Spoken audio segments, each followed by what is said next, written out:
অনেকগুলো তো বাইরে দিই না। আচ্ছা, আসসালামু আলাইকুম ভাই, আপনারা তো আমার অবস্থা এখন দেখতে পাচ্ছেন। আসসালামু আলাইকুম।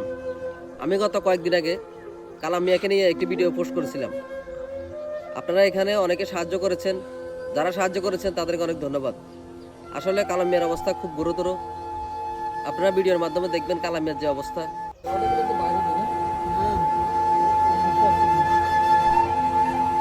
মাংস কাটিয়ে নিয়ে বসে রে। আমি আশা করি আপনারা কালাম মিয়াকে সাহায্য করে কালাম মিয়ার আবার সুস্থ জীবন ফিরিয়ে আনবেন।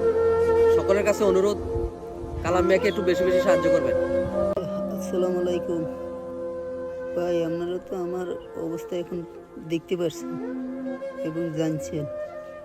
যদি পারেন ভাই, আল্লাহর দিকে চাই, আমার দিকে চাই, যা পারেন আপনাদের তো দিকে যা কুলে আমার একটু সহযোগিতা করবেন ভাই, এটাই আপনাদের কাছে আমার অনুরোধ।